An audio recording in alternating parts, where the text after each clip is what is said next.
Hello दोस्तों, कैसे हो आप सब। मुझे पता है आपकी भी हमारी तरह दिल की धड़कनें बढ़ती जा रही होंगी, क्योंकि कल जो है इंटरेस्ट रेट कट पे डिसीजन लिया जाएगा कि फेड इंटरेस्ट रेट कट करेगा कि नहीं करेगा। क्योंकि यहाँ पर नए हफ्ते की शुरुआत से ही देखते हैं बिटकॉइन और क्रिप्टो करेंसी मार्केट के ऊपर प्रेशर देखने को मिल रहा है। लेकिन आप ये क्यों भूल रहे हो, हम 1,07,000 1,08,000 पे नहीं हैं, हम 1,15,000 पर हैं और 1,17,000 को छू के या उसके पास से आके अभी 1,15,000 के ऊपर मेंटेन कर रहे हैं। एक इम्पॉर्टेंट सपोर्ट है यहाँ पे, मैं आगे बताऊंगा उसके बारे में। लेकिन ऑल्ट कॉइन्स के ऊपर इतना प्रेशर क्यों है? लेकिन अगर हम फिर दोबारा से वही बात करें, इथेरियम को देखते हैं, सोलाना को देखते हैं, बीएनबी को देखते हैं, तो थोड़ी सी करेक्शन देखने को मिल रही है। लेकिन जब दूसरे कॉइन्स को देखते हैं तो ऐसा लगता है भैया वो तो बहुत ही ज़्यादा नर्वस आए हुए हैं और उनकी बैंड बजी हुई है। तो ये हो क्यों रहा है, थोड़ा सा इसको मैं समझने और समझाने की कोशिश करूँगा। क्योंकि यहाँ पर अगर मैं ये सारी चीज़ें देखता हूँ, सिर्फ क्रिप्टो करेंसी को देखता हूँ, तो लगता है भैया बहुत प्रेशर है। लेकिन जब मैं ग्लोबल मार्केट को देखता हूँ, यूएसए की मार्केट को देखता हूँ, गोल्ड के प्राइस को देखता हूँ, मनी सप्लाई को देखता हूँ, M2 जिसको कहते हैं, तो लगता है यार ये इंटरेस्ट रेट के लिए तो काफ़ी ज़्यादा ही एक्साइटेड हुए पड़े हैं। क्योंकि यहाँ पर अगर आप देखते हो, अपने ऑल टाइम हाई पे है S&P 500 यूएसए का जो इंडाइसेस है, और यहाँ पे अगर इसकी बात करते हैं, हिस्ट्री के अंदर पहली बार 6600 के ऊपर इसने क्लोज किया, तो वहाँ तो पूरा जोश है। लेकिन यहाँ पर बिटकॉइन के अगर छोड़ दें तो गोल्ड भी यहाँ पे अपने ऑल टाइम हाई पर 1,13,000 रुपये 10 ग्राम का मिल रहा है। मनी सप्लाई अगर ग्लोबल की बात करते हैं वो भी अपने ऑल टाइम हाई पर। लेकिन ये बिटकॉइन और क्रिप्टो करेंसी मार्केट क्यों नर्वस आए हुए हैं, परेशान है, प्रेशर के अंदर है? तो ये जो है ना, कई बार समझ से परे चले जाती है और फिर ये बात समझ में आती है कि कोई ऐसी न्यूज़ तो है नहीं, कोई ऐसी स्पेसिफिक न्यूज़ भी नहीं है।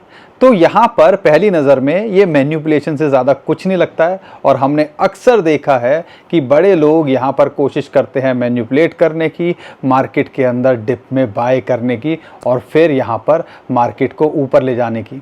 तो यहाँ पर इसके बारे में हम थोड़ा सा और डिटेल में आपको समझाने की कोशिश करेंगे। और यहाँ पर बिटकॉइन का और क्रिप्टो करेंसी मार्केट का शॉर्ट टर्म में क्या लगता है, खासकर बिटकॉइन का कहाँ सपोर्ट है, कहाँ रेजिस्टेंस है, कहाँ हमें नज़र रखनी चाहिए, वो भी इस वीडियो के अंदर बताऊंगा। और इसके अलावा एक दो न्यूज़ हैं वो ऑल्ट कॉइन्स के लिए बड़ी जो है, कहीं ना कहीं बड़ी न्यूज़ निकल के आई है। खासकर एक पोल्का डॉट, हर कोई जो वेट कर रहा था उनकी तरफ से एक न्यूज़ निकल के आई है। बेस, आपको पता है बेस अपना टोकन लॉन्च करने का प्लान कर रहा है, और इससे जो बेस के इकोसिस्टम के कॉइन हैं उनके ऊपर अच्छा इम्पैक्ट पड़ता देखने को मिल सकता है। खासकर अगर आप देखोगे एरोड्रोम जिसको कहते हैं, वो ऑलरेडी यहाँ पे अच्छा मूव कर रहा है। तो उसका जो मीम कॉइन है ब्रेट, उस पर भी नज़र बना के रखनी है। तो क्या चल रहा है, ये सारी चीज़ें समझाने की कोशिश करेंगे। टॉप कॉइन्स के बारे में भी हम यहाँ पे इस वीडियो के अंदर आपको बताने की कोशिश करेंगे, और फेड के बारे में यहाँ पर थोड़ा सा और डिटेल में बात करने की कोशिश करेंगे। तो दोस्तों, बहुत कुछ है आज की वीडियो में, परेशान मत होइए, घबराइए मत। हम तो हमेशा ये बोलते हैं, अपॉर्चुनिटीज़ को देखो और उसके हिसाब से अगर आप चीज़ों को करोगे तो, और अच्छे कॉइन्स में बने रहोगे, तो यहाँ पे आपका कुछ ना कुछ होगा। और अगले 100 दिन के आसपास तो यहाँ पर मार्केट के अंदर जो हिस्ट्री रिपीट होते देखने को मिली, तो अभी आप समझ लीजिए बहुत कुछ होना बाकी है। अब ये बहुत कुछ होगा कि नहीं होगा, आने वाला वक्त बता देगा। लेकिन हमारा साथ बनाए रखिए, और यहाँ पे दोनों कोशिश करेंगे, आप भी और मैं भी, कि साथ चलें और 2025 कम से कम एंड तक टिकने की कोशिश करेंगे। तो चैनल को पहली बार आए तो चैनल को सब्सक्राइब कर लीजिएगा, वीडियो को लाइक और शेयर ज़रूर करिएगा। करते नहीं हो तभी मुझे बोलना पड़ता है, तो ये कर दिया करो काम छोटा सा। लेकिन यहाँ पर पिछले 2-3 दिन के अंदर मार्केट के अंदर प्रेशर है। लेकिन ये प्रेशर को मैं एक साइड रख दूं तो मैं दूसरी जगह देखता हूं तो मुझे कुछ और ही कहानी देखने को मिल रही है। बिटकॉइन ईटीएफ की बात करते हैं। कल भी ब्लैक रॉक ने बिटकॉइन खरीदे। ब्लैक रॉक के ईटीएफ ने ऑलमोस्ट 2-2.5 हज़ार का इनफ्लो बिटकॉइन के ईटीएफ के अंदर देखने को मिला, और लगातार ब्लैक रॉक हो, फिडेलिटी हो, बाइंग कर रहे हैं 5-5, 4-4 हज़ार बिटकॉइन की वर्किंग डेज पे, और कल भी ये सिलसिला जारी रहा है। अब ये तो इसी तरफ इशारा दे रहा है कि भैया यहाँ पर ये तो जो जब भी होता है, मौका मिलता है तो डिप में बाइंग करने की कोशिश करते हैं। माइक्रो स्ट्रेटजी सेलर कल भी उन्होंने 525 बिटकॉइन यहाँ पे बाइंग की अनाउंसमेंट करी। लगातार हमें पता है इंस्टीट्यूशंस बाइंग की अनाउंसमेंट कर ही रहे हैं। तो यार ये प्रेशर है क्यों? तो फिर लगता है कि मैंने बहुत कोशिश की कि मैं थोड़ा सा देखने की कोशिश करूं कि यार मार्केट के अंदर कुछ ऐसी न्यूज़ तो नहीं है कि जिसकी वजह से सेलिंग प्रेशर देखने को मिले। तो फिर लगा यार ये तो मैनिपुलेशन ज़्यादा लगती है। वो कैसे? क्योंकि यहाँ पर कल भी USDC मिंट हुए ऑलमोस्ट 200-250 मिलियन डॉलर, और यहाँ पर परसों और एक दिन पहले देखते हैं तो यहाँ पर 2 बिलियन USDT मिंट हुए। तो आप कह लीजिए ऑलमोस्ट 2 बिलियन USDT मिंट हुए। 700 मिलियन USDC परसों मिंट हुए थे, कल भी 200-250-300 मिलियन USDC मिंट हुए। तो 3 बिलियन USDC और USDT मिंट हुए। और ये कैलकुलेशन हमें लगता होगा 3 बिलियन क्या होता होगा। INR के अंदर कैलकुलेट करोगे तो 25,000 करोड़ रुपए से ऊपर का अमाउंट है। 25,000 रुपये अगर हम कुछ हो जाता है, हमारे पास में आ जाता, तो हमें लगता है पता नहीं हमने तो क्या दुनिया इधर से उधर हो गई है। लेकिन यहाँ पर 25,000 करोड़ रुपए मार्केट के अंदर आया है, इनफ्लो आया है। लेकिन फिर भी मार्केट के अंदर प्रेशर है। ऐसा ही कुछ सिचुएशन तब थी जब बिटकॉइन 1,10,000 के नीचे इन्होंने बड़ी कोशिश की नीचे रखने की, और यहाँ पे 10 से 13 बिलियन USDT मिंट हुए, और ये लगातार बाइंग कर रहे थे। 1,00,000 करोड़ रुपए होता है वो। तो फिर ये लगता है जब हम सोच रहे थे कि भैया $1,00,000 आएगा, यहाँ 1,10,000 के पे टिकेगा कि नहीं टिकेगा, तो वहाँ से इन्होंने दोबारा से मार्केट को ऊपर ले आए और 1,16,000 1,17,000 पे ले आए। तो जो आप सोचते हो ना कहीं उसका उल्टा होता देखने को मिलता है। और ये तो सिर्फ मैं एक बात बता रहा हूँ, एक पहलू बता रहा हूँ। आप ये मत भूलिएगा जो डेटा निकल के आ रहा है कि क्या है, मैं 100 से 1,000 बिटकॉइन जो वॉलेट होल्ड करते हैं वो अपने ऑल टाइम पे हाई पे जाते जा रहे हैं। लेकिन ये तो चलो बिटकॉइन से, क्रिप्टो करेंसी मार्केट से डायरेक्ट रिलेशन है। लेकिन आप समझ रहे हो गेम क्या चल रहा है? तो ये गेम हमने अक्सर खेलते देखा है इनको। लेकिन इसके अलावा अगर यहाँ पर फेड के इंटरेस्ट रेट कट को लेके थोड़ा सा कुछ नेगेटिविटी होती, तो क्या ब्लैक रॉक और ये फिडेलिटी जो बड़े बड़े इंस्टीट्यूशन हैं आज भी बिटकॉइन का इनफ्लो देखने को मिलता? आपको पता है कि नहीं पता, लेकिन हमें तो ये लगता है कि भैया बड़े लोगों को पहले से ही सारी चीज़ों का अंदाज़ा रहता है, और वो अगर यहाँ पे अभी भी बाइंग कर रहे हैं और बिटकॉइन $1,15,000 के ऊपर है, एक इम्पॉर्टेंट सपोर्ट को मेंटेन कर रहा है, तो कहीं ना कहीं इंटरेस्ट रेट कट होने के ज़्यादा चांसेस हैं। और यही चीज़ रिफ्लेक्ट करती है USA की मार्केट के ऊपर भी। USA की मार्केट के अंदर S&P 500 देखते हैं अपने ऑल टाइम हाई पर है। और यहाँ पर ये मत भूलिएगा कि अब जो टैरिफ को लेके चाइना के साथ में USA की बात चल रही है, इंडिया के साथ में भी सुनने में आ रहा है आज डेलीगेशन आएगा कि चीज़ों को, ट्रेड को दोबारा से टैरिफ के ऊपर बात हो। तो कहीं ना कहीं हर जगह पॉजिटिव नज़रिए से देखते हैं, पॉजिटिविटी जा रही है। और कल का दिन बहुत अहम है। डोनाल्ड ट्रंप तो कहते हैं कि भैया बड़ा लेट हो गया है, एक बड़ा मेजर कट करना चाहिए इनको इंटरेस्ट रेट के अंदर।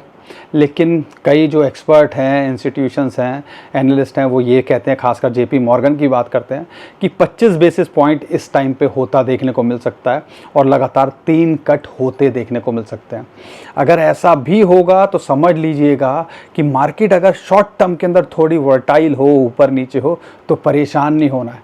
क्योंकि हमने फोकस करना है कि यहाँ पर 2024 में जब ऐसा हुआ था, मार्केट थोड़ी शेक करी थी, वर्टाइल हुई थी, लेकिन उसके 2 महीने के अंदर अंदर बिटकॉइन ने नया ऑल टाइम हाई बनाया था। और ऐसा ही कुछ अगर इस बार भी देखने को मिल जाए तो हम ज़्यादा शॉक नहीं होंगे। तो शॉर्ट टर्म का 1-2 दिन के उधेड़ बुन से अगर कर रहे हो तो भैया कमज़ोर दिल वाले हो तो दूर ही रहना। लेकिन यहाँ पर एक छोटी सी बात समझाऊंगा, हाई लीवरेज पे ट्रेड करोगे तो भैया हमेशा रिस्क बना रहेगा, तो उसको अवॉइड करना बेटर है। स्पॉट में लेके बैठे हो अच्छे कॉइन, आज के डेट में भी अगर अच्छे लेवल पे मिल रहे हैं, अगर लेके बैठे हो तो वो देर सवेर में, या कम से कम हिस्टोरिकली डेटा जो कहता है, तो सितंबर भी आधा जो है जा चुका है। सितंबर ने अभी तक तो निराश किया नहीं है, ऑलमोस्ट आधे % के आसपास है अपने ऑल टाइम हाई से दूर, सितंबर के बेस्ट महीने से दूर। ठीक है, ऑल टाइम हाई से तो काफ़ी दूर है।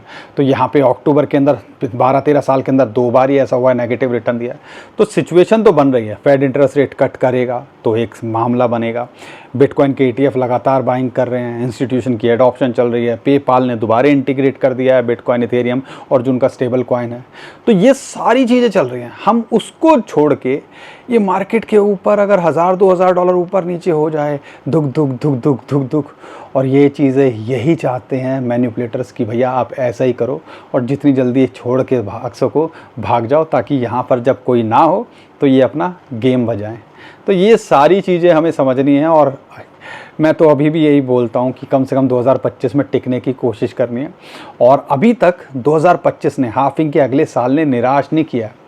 ये जब 2022 के अंदर बिटकॉइन ने बॉटम बनाया था, $15,000 तक आया था, तब भी हम ये बोलते थे कि भैया एक साइकिल चलता है, यहाँ पर बिटकॉइन नया ऑल टाइम हाई बनाएगा, लेकिन उसमें 2-3 साल लग सकते हैं, हाफिंग के अगले साल तक का वेट करना पड़ सकता है, और वो चीज़ अब हो चुकी है।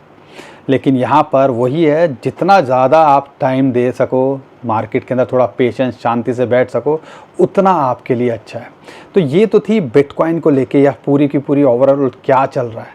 लेकिन यहाँ पे बिटकॉइन का अगर शॉर्ट टर्म के अंदर देखते हैं तो क्या लगता है, एक इंपॉर्टेंट सपोर्ट है 50 डे मूविंग एवरेज, ये जो ग्रीन लाइन आपको दिख रही है, $1,14,500 के आसपास को सपोर्ट मिली, वहाँ से कल ये बाउंस बैक करा। अच्छी बात क्या है, वीकली कैंडल उसके ऊपर क्लोज की है, तो एक सपोर्ट अच्छी निकल के आ रही है। अगर यहाँ ये नहीं मेंटेन करता है तो 100 डे मूविंग एवरेज $1,10,000 के आसपास, $1,12,000 का जो जोन है वो एक इंपॉर्टेंट सपोर्ट है।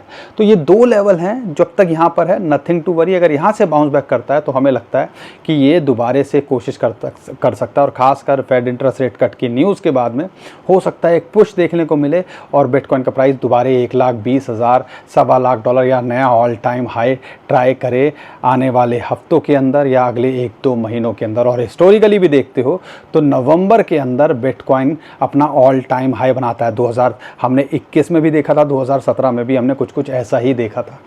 तो ये सारी चीज़ें चल रही हैं। अब इस चीज़ को जितनी जल्दी आप समझोगे उतना आपके लिए अच्छा है।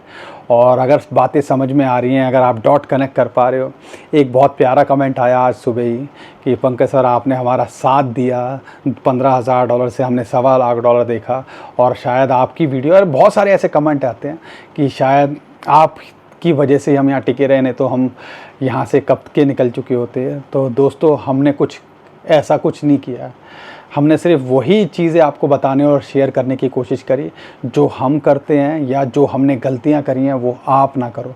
बाकी आज भी हम यही बोलते हैं, अच्छे कॉइन में बने रहोगे तो देर सवेर में उनका भी नंबर आता देखने को मिलेगा। लेकिन अगर आपको हमारी बातें समझ में आ रही हैं और आपको लगता है हम कोशिश करते हैं आपको यहाँ पे सही से बताने समझाने की, तो अपने भाई को भी सपोर्ट कर दिया करो, वीडियो को लाइक और शेयर कर दिया करो। लेकिन यहाँ पर अगर इथेरियम को छोड़ देते हैं और बिटकॉइन को छोड़ देते हैं तो यहाँ पे अब क्या चल रहा है, बिटकॉइन की डोमिनेंस दोबारा से ऊपर जाते देखने को मिल रही है। 58% से ऊपर चली गई है, 57% के आसपास आ गई थी।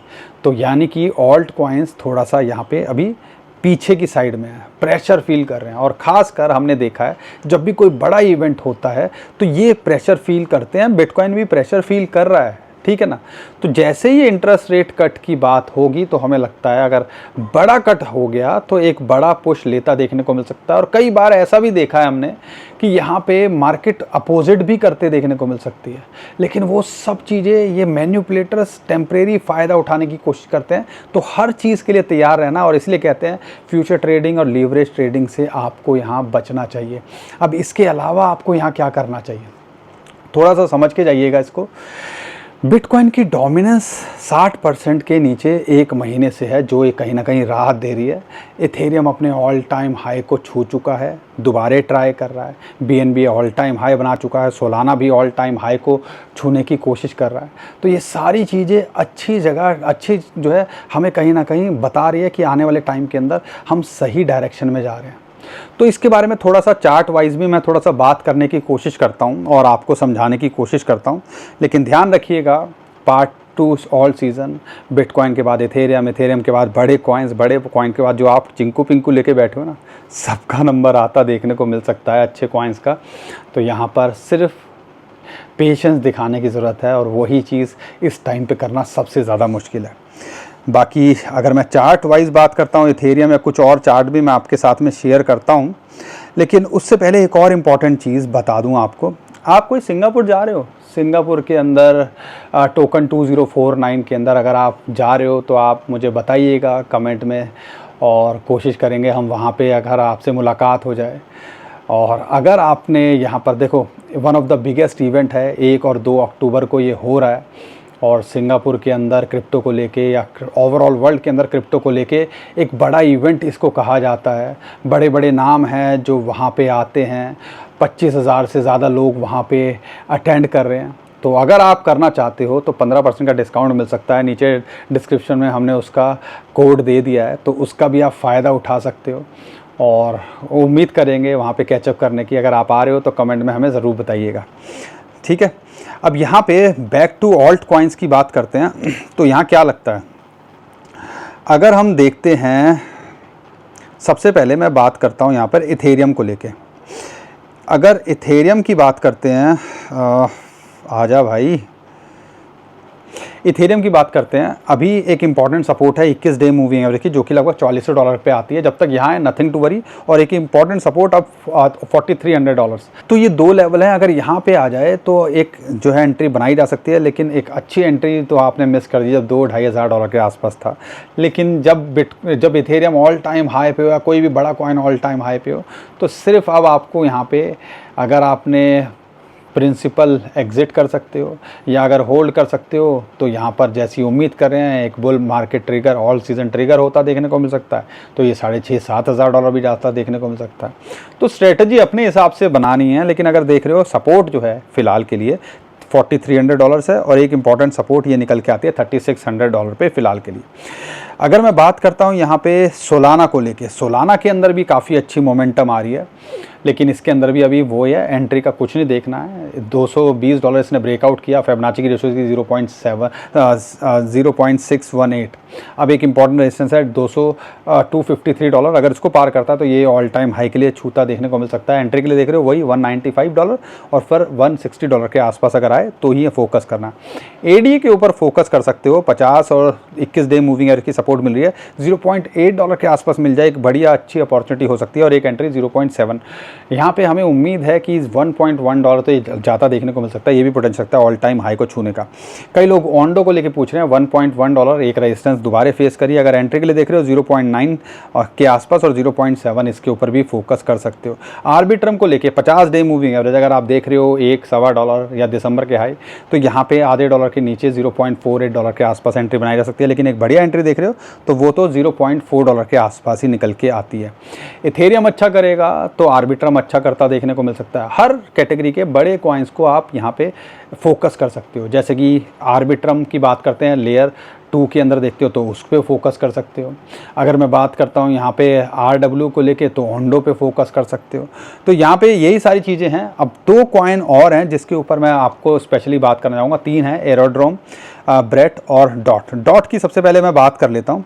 और डॉट के अंदर एक बड़ी न्यूज़ निकल के आ रही है कि इन्होंने एक वोटिंग पास करी है, रेफरेंडम कह लीजिए आप, कि अब जो है 2.1 बिलियन टोकन ही टोटल होंगे, जिसकी कैपिंग अभी निकल के आई है। तो कहीं ना कहीं हो सकता है कि इसका जब मार्केट के अंदर माहौल बने तो इसकी वजह से, इस न्यूज़ की वजह से एक अच्छा इम्पैक्ट पड़ता देखने को मिले। और अगर यहाँ पर $4 के आसपास मिल रहा है तो कोई हर्ज नहीं है। लॉन्ग टर्म में देख रहे हो तो ये $11-12 जाने का पोटेंशियल रखता है। क्या ये ऑल टाइम हाई को छुएगा? I don't know. लेकिन हाँ, ये लगता है कि भैया $10 से $12 जाने का लॉन्ग टर्म में पोटेंशियल रखता है, और शॉर्ट टर्म में देखते हो $5.5 से $6 तक ये जाता देखने को मिल सकता है। अब बात करता हूँ ब्रेट और एरोड्रोम। खासकर इन 2 कॉइन्स पे और नज़र बना के रखिएगा, खासकर थोड़ा लंबे समय के लिए देखोगे। क्यों? क्योंकि यहाँ पर बेस ने कल अनाउंसमेंट की है कि भाई यहाँ पर वो अपना टोकन, नेटिव टोकन लेके आएंगे, और उससे फ़ायदा उनके डेक्स को होगा। जैसे कि सोलाना से किसको फ़ायदा होता है? सोलाना से जुपिटर को फ़ायदा होता है, रेडियम, डेक्स को। तो देखोगे एरोड्रोम उसकी वजह से 10% यहाँ पे ऊपर चला गया एक जैसे ही न्यूज़ निकल के आई, तो उस पर फोकस किया जा सकता है। अगर मैं एरो की बात करता हूँ, एंट्री के लिए देख रहे हो $1.1 के आसपास और एक $0.77। ये 2 लेवल पे अगर करेक्शन करके आ जाए तो यहाँ फोकस किया जा सकता है। तो पोटेंशियल रखता है कि अभी नहीं आ रहा है इमीडिएटली वो टोकन, लेकिन कह रहे हैं कि 2026 की शुरुआत में आता देखने को मिल सकता है। अगर ऐसा होगा तो लंबे समय में ये भी अच्छा करता देखने को मिल सकता है। और ब्रेट अगर देखते हो बेस पे बड़ा मीम कॉइन है, तो वो भी आपको अच्छा करता देखने को मिल सकता है। 0.05 के नीचे मिल रहा है तो एक अपॉर्चुनिटी है, और एक एंट्री 0.045 के आसपास मिल जाए तो फोकस किया जा सकता है। शॉर्ट टू मिड टर्म में 0.06 से लेकर 0.75 तक जाता देखने को मिल सकता है, और ये भी पोटेंशियल रखता है अपने ऑल टाइम हाई को छूने का। बाकी दोस्तों बहुत कुछ मार्केट के अंदर चल रहा है, लेकिन वही चीज़ है कि हर कोई कल का इंतज़ार कर रहा है बड़ा बेसब्री से, क्योंकि यार एक बड़ा दिन है और इसकी वजह से बहुत कुछ चेंज मार्केट के अंदर होता देखने को मिल सकता है। अच्छे की हमेशा सोच रखो, बुरे के लिए तैयार रहो। शॉर्ट टर्म में हो तो लाइंस पे जो है देखो, और ख़ासकर हाई लीवरेज से दूर रहो, और यहाँ पे स्टॉप लॉस पक्का करके चलो, खासकर शॉर्ट टर्म के लिए देख रहे हो, क्योंकि मार्केट वर्टाइल हो सकती है। और मैन्युपुलेटर्स हर कोई एक्सचेंजेस पूरी कोशिश करते हैं कि जितना माल आपका लिक्विडेट कर सकें, अपना बटोर सकें, उतना करने की कोशिश करें। आपने थोड़ी समझदारी दिखानी है, स्पॉट में हो तो सबसे बढ़िया है, और थोड़ा सा लंबे समय के लिए सोचना है, कम से कम 2025 के एंड तक टिकने की कोशिश करनी है। उम्मीद करता हूं दोस्तों हर बार की तरह आपको हमारा कंटेंट अच्छा लगा होगा। वीडियो पसंद आई है तो वीडियो को लाइक, चैनल को सब्सक्राइब कीजिएगा, ट्विटर टेलीग्राम को हमारे फॉलो कर लीजिएगा, नीचे डिस्क्रिप्शन जो लिंक है उसी से कीजिएगा। बहुत सारे स्कैमर हमारे नाम से स्कैम करने की कोशिश करें, उससे भी आप बच पाओगे। अभी के लिए विदा लेता हूँ। खुश रहिए, मुस्कुराते रहिए, कमाते रहिए। आपका दोस्त पंकज। थैंक यू, नमस्कार, धन्यवाद।